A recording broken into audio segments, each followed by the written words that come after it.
How to fix Windows Media Creation tool not working. 1. Temporarily disable security software. 2.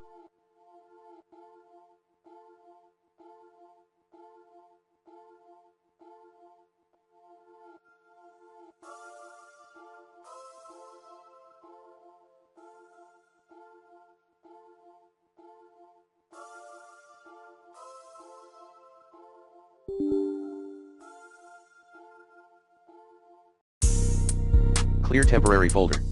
3. Check storage space.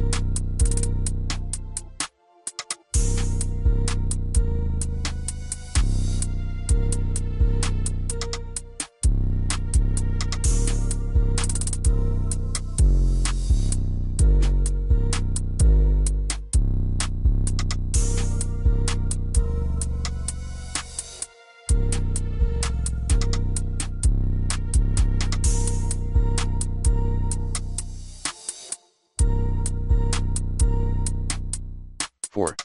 Google the error code you met, and get more tips.